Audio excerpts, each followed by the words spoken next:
Mesdames et messieurs, bienvenue dans ce grand journal qui retrace l'essentiel de l'actualité tout au long de cette semaine. Nous l'ouvrons par la religion avec le Ghana qui a été impacté par la présence du pasteur Chris Oyakhilome qui était là pour un grand programme dénommé Nights of Bliss, entendez la nuit du prodige.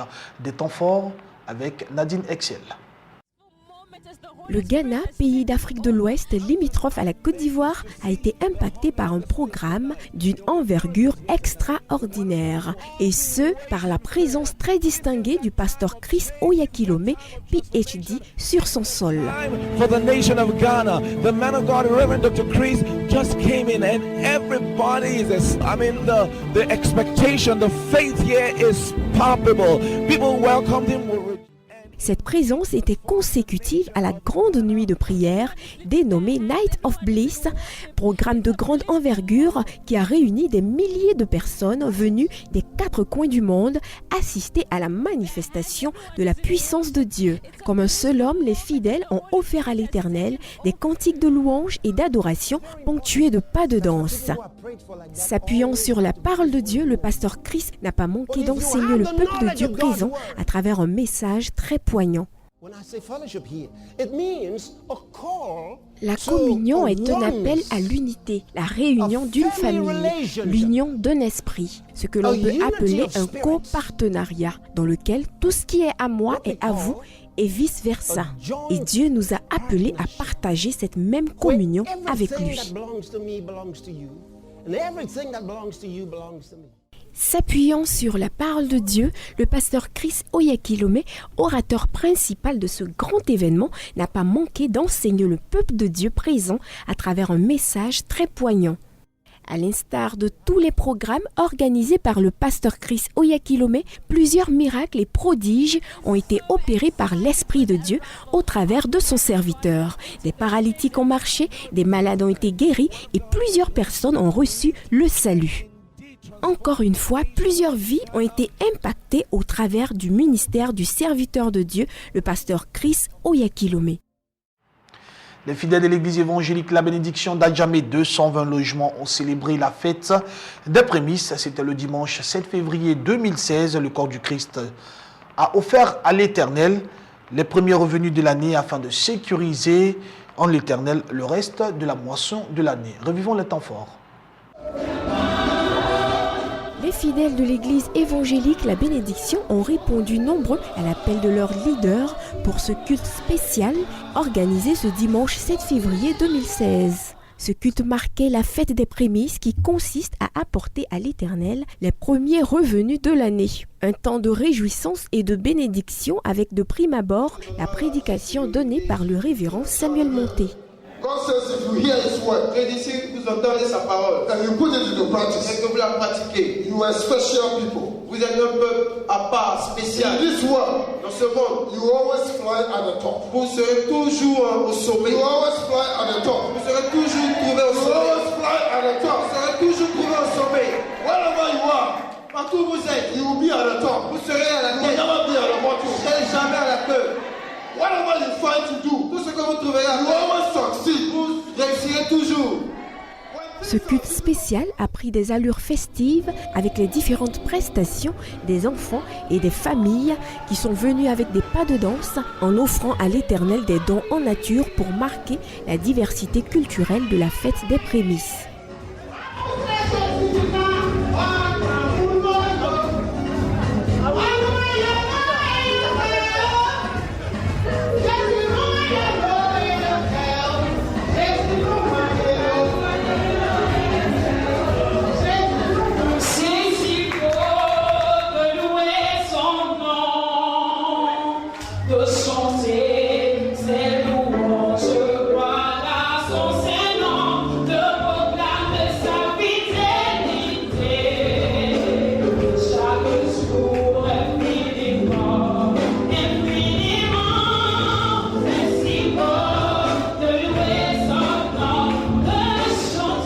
Rendez-vous est donc pris pour l'année prochaine afin de célébrer la fête des prémices édition 2017.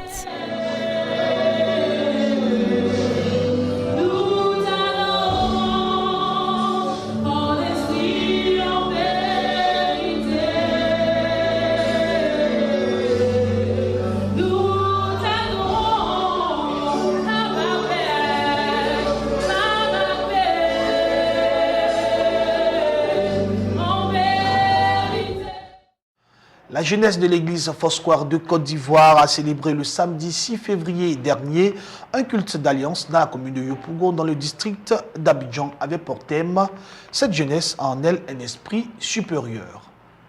Cette jeunesse a en elle un esprit supérieur. Le thème tiré du livre de Daniel 6, verset 3, qui a réuni la jeunesse de l'église Foursquare de Côte d'Ivoire le samedi 6 février dernier.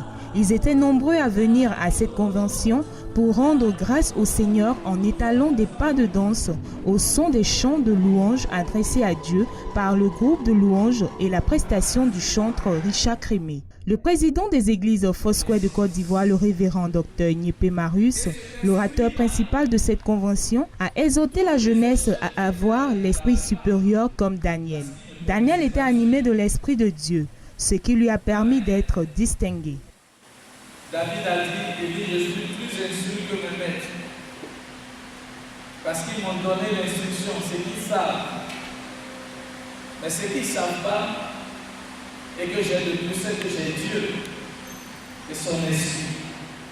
Et quand vous avez l'esprit de Dieu en vous, vous devez être au-dessus de la mer. Amen. Vous devez comprendre que de la même manière, on parle dans ce monde où on dit les Juifs sont incontournables. En réalité, les chrétiens devaient être incontournables. La jeunesse Foursquare a par la suite semé afin de tisser une alliance forte avec Dieu. Un moment dirigé par le président de la jeunesse Foursquare de Côte d'Ivoire, le prophète Anochal. Venir en aide aux nécessiteux, cette prescription du Seigneur était bien exécutée par la jeunesse Foursquare à travers la remise de dons aux orphelins et aux personnes en détresse.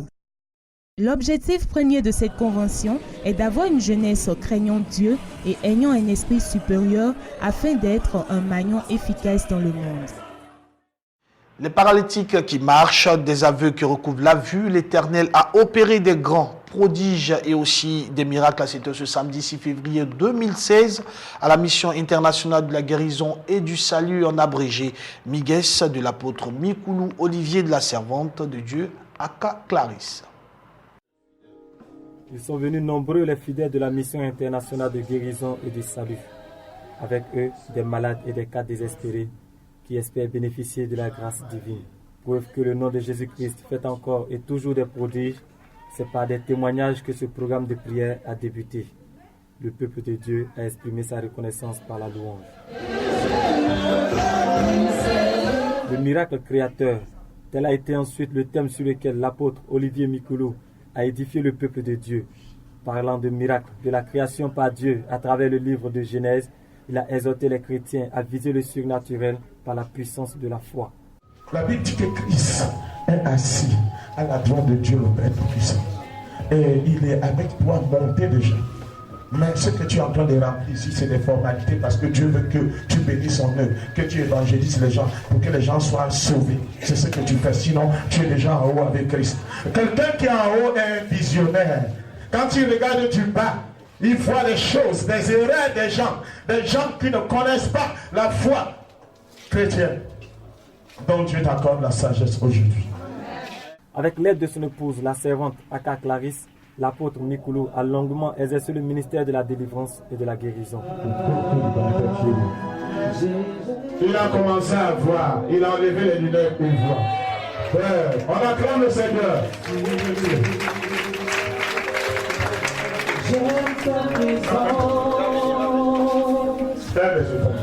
Seigneur, merci de ce que tu as commencé, pour ce que tu as commencé. Toi qui fais voir les aveugles, suis-moi un peu, je veux voir. Là où je m'en vais, il faut me suivre. Suis-moi. C'est bon? C'est bon? Tu vois? Tu vois? On acclame le Seigneur. Au nom puissant de Jésus de Nazareth. Inspire-moi, je dis ton pouvoir, je t'ordonne de partir maintenant. L'Éternel agit là où son nom est invoqué. Les miracles ne se sont donc pas fait attendre. À l'image de cette dame paralysée durant des années et qui brandit désormais fièrement ses béquilles. Le programme Festival de guérison et de miracles de l'apôtre Olivier Mikoulou et de la servante Aka Clarisse permet tout simplement de voir continuellement à l'œuvre Jéhovah, un Dieu puissant qui agit toujours par des prodiges.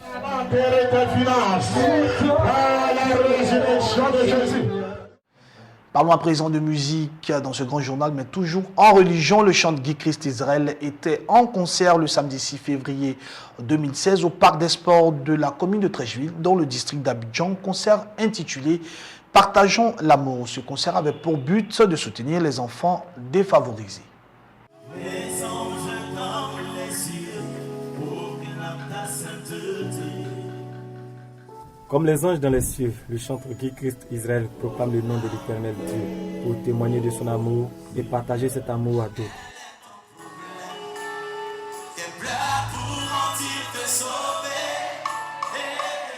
Pour son concert du samedi 6 février 2016 au Parc des Sports de Trècheville, Guy Christ Israël pouvait compter sur le soutien de l'archevêque Norbert Abékan, de Monseigneur Dadier et du parrainage du ministre Nabo Clément. Ce concert de charité, intitulé « Partageons l'amour », avait pour but de venir en aide aux enfants défavorisés.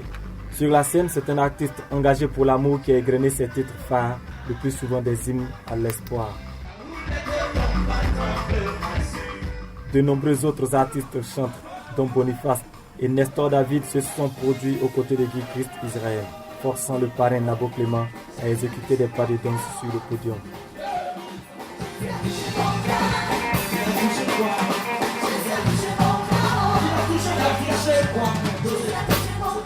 Guy Christ Israël, ce concert est une preuve d'amour que le corps du Christ doit encore réitérer.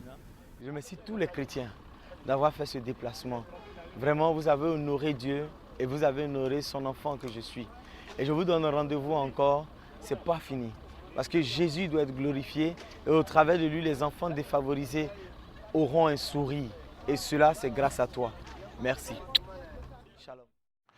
L'actualité africaine dans ce grand journal s'ouvre avec la République centrafricaine. Après plusieurs années de conflit, les Centrafricains n'attendent qu'une chose, la stabilisation d'un pays afin de relancer la machine économique. Suivons cet élément de nos confrères de Vox Africa. Lancée le 6 février dernier, la campagne électorale en vue du second tour de l'élection présidentielle en République centrafricaine bat son plein. Dans les rues de la capitale Bangui, si les opinions sont partagées quant aux enjeux de cette échéance électorale, les attentes sont néanmoins grandes. Le pays a un maximum de la population jeune. Donc s'il travaille beaucoup plus du côté jeunesse, certainement que le pays va vraiment avancer. Travailler du côté de la jeunesse en ce sens qu'on doit créer des écoles techniques, quoi.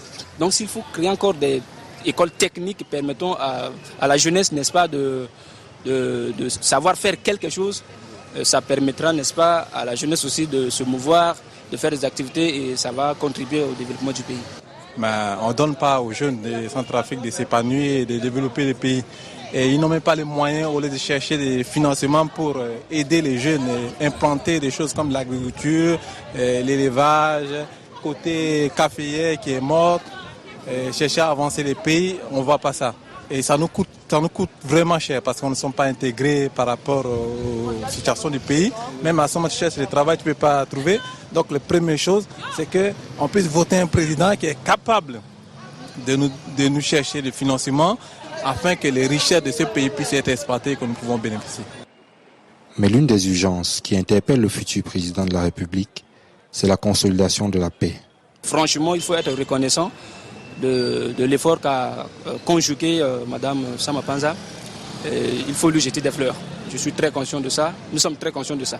Elle a maîtrisé la situation, bien qu'il y avait des troubles par-ci par-là, mais elle a quand même géré la situation jusqu'à ce qu'on a fini. Donc l'important, c'est qu'on a déjà fini. Et nous attendons maintenant un prochain président qui va venir gérer la situation. Que nous attendons que ces deux présidents, n'importe qui était élu, que nous, tous les Centrafricains, nous sommes derrière lui et nous voulons seulement que la paix. C'est qui a pris le pouvoir, qu'il n'a qu'à diriger le pays dans les normes et qu'il ne divise pas les Centrafricains. Par rapport à cela, mais ce que nous attendons, que tout le monde attend, est que nous puissions avoir un bon leader qui peut faire sortir du pays du chaos. Reste donc à savoir quel programme politique convaincra ces populations. Revenons sur la crise alimentaire au Zimbabwe, en proie à une grave sécheresse depuis plusieurs mois. Le Zimbabwe a déclaré le vendredi dernier l'état de catastrophe naturelle. Mais les températures ne sont pas les seules responsables de la crise alimentaire dans ce pays. Le Zimbabwe s'est déclaré en état de catastrophe naturelle. En cause, la sécheresse exceptionnelle qui frappe l'Afrique australe depuis plusieurs mois, une période qui est justement celle du semis. 16 000 vaches sont déjà mortes, 75% des récoltes ont été saccagées selon le gouvernement. Le pays devra donc importer massivement du maïs, l'aliment de base au Zimbabwe. En déclarant cette sécheresse catastrophe naturelle et en apportant les preuves qu'elle aura un impact sur la vie de la population, cela met l'accent sur le Zimbabwe et la région sud de l'Afrique afin que les donateurs et la communauté internationale reconnaissent que nous avons entre nos mains un énorme problème, affirme le directeur du programme alimentaire mondial au Zimbabwe. Un quart de la population est en situation d'insécurité alimentaire, affirme le gouvernement, pour qui les sanctions imposées par l'Occident contribuent à la baisse de la production agricole. Pour ses détracteurs, la réforme agraire du président Mugabe a fragilisé l'agriculture du pays. À partir d'avril, commencera une saison sèche de 5 mois. La sécheresse sévit également en Somalie et aussi en Éthiopie, où l'ONU tire la sonnette d'alarme. Selon l'Organisation des Nations Unies, la sécheresse menace directement des millions de personnes. L'ONU lance aussi un appel à financement de 792 millions d'euros pour faire face à cette crise de la faim. L'ONU tire la sonnette d'alarme en Éthiopie et en Somalie où la sécheresse menace directement la santé de millions de personnes. Elles ont besoin d'une aide alimentaire d'urgence. Près de 60 000 enfants souffrant de malnutrition seraient en danger imminent. L'ONU lance un appel à financement de 792 millions d'euros pour faire face à cette crise de la faim. Parlons à présent de l'actualité internationale en Allemagne. Les enquêteurs tentent toujours d'élucider les causes de l'accident de train survenu le mardi dernier en Allemagne. Problème technique ou erreur humaine. La presse, quant à elle, parle d'une erreur humaine. Problème technique ou erreur humaine, les enquêteurs allemands travaillent toujours sur les lieux de l'accident pour expliquer le choc frontal entre deux trains régionaux mardi en Bavière. La voie ferrée sur laquelle ils circulaient a été sécurisée par un système de freinage automatique, a expliqué le ministre des Transports. Mais selon la presse régionale, le système d'aiguillage automatique aurait été désactivé manuellement. Et d'expliquer qu'il s'agissait de laisser passer un train en retard sur un tronçon à une voie. Le poste d'aiguillage aurait laissé partir un deuxième train en sens inverse au même moment. Aucune confirmation officielle pour l'instant. La police recherche la troisième boîte noire qui devrait permettre d'en savoir plus. La collision a fait 10 morts et 81 blessés. En France, l'Assemblée nationale a donné son feu vert le mardi dernier à l'inscription dans la Constitution de l'article relatif à la déchéance de la nationalité française pour les personnes condamnées pour terrorisme. 162 députés ont voté pour, contre 148. La déchéance de la nationalité française pour les personnes condamnées pour terrorisme inscrite dans la Constitution. L'Assemblée nationale a donné son feu vert mardi soir à cet article controversé, mais à une courte majorité, 162 voix contre 148. Manuel Valls affiche sa confiance et table sur un vote d'ensemble bien plus large en faveur du texte. Un vote solennel est en effet prévu cet après-midi sur l'ensemble du projet de loi constitutionnel voulu par François Hollande, presque 3 mois après les attentats de Paris. Malgré ce vote, la fronde continue pour ses opposants. Ce texte est susceptible de stigmatiser les citoyens français ayant une double nationalité. Si le texte est adopté, il ira au Sénat après un délai minimal d'1 mois pour pouvoir réunir le Parlement en congrès où une majorité des 3/5 des suffrages exprimés sera requise pour valider la révision. Il faudra un vote conforme des deux assemblées. À présent, un mot d'économie. Le gouverneur de la Banque de France et le président de la Bundesbank ont plaidé le lundi dernier pour la création d'un ministère des Finances de la zone euro. Ils proposent une union de financement et d'investissement. Le gouverneur de la Banque de France et le président de la Bundesbank ont plaidé hier dans un article co-signé et publié dans le Süddeutsche Zeitung pour un renforcement de l'union monétaire. Les deux banquiers centraux proposent une union de financement et d'investissement et une meilleure gouvernance économique. Ils prévoient la création d'un ministère des Finances commun qui nécessiterait un abandon de souveraineté nationale impensable à court terme. En ce qui concerne le renforcement de l'union monétaire ou son approfondissement, nous sommes d'accord qu'il est nécessaire d'amender les traités. Mais pour l'instant, ce n'est pas vraiment réaliste, a tempéré le ministre allemand des Finances, Wolfgang Schäuble. Et nous sommes aussi d'accord de prendre les mesures que nous pouvons sans changer les traités. Nous n'attendrons pas les élections. Chaque semaine, chaque mois, nous travaillons sur ces questions et nous allons continuer. Conscient de l'absence d'une majorité politique en faveur de cette solution, le gouvernement allemand parle d'une discussion avant tout théorique. Côté français, on n'exclut pas un tel chantier après 2017. Les banquiers centraux François Villeroy de Galhau et Jens Weidmann, ici à l'image, proposent donc un plan B si cette intégration échoue politiquement, avec un renforcement des règles, notamment sur le plan budgétaire. La ville de Paris a dévoilé le mardi dernier le logo de sa candidature pour les Jeux Olympiques de 2024 pour symboliser l'instant.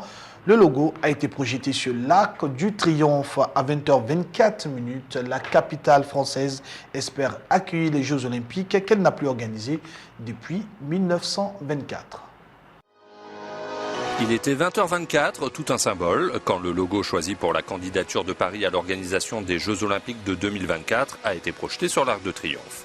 L'agence chargée de le créer a choisi des couleurs vives, le bleu, le vert, le rouge et le jaune, et une silhouette ressemblant furieusement à celle de la Tour Eiffel. On peut aussi deviner les chiffres 2 et 4, référence à 2024, mais aussi à 1924, la dernière année où les Jeux ont eu lieu dans la ville lumière. Le comité international olympique, qui a le choix entre Paris, Budapest, Rome et Los Angeles, rendra son verdict en septembre 2017.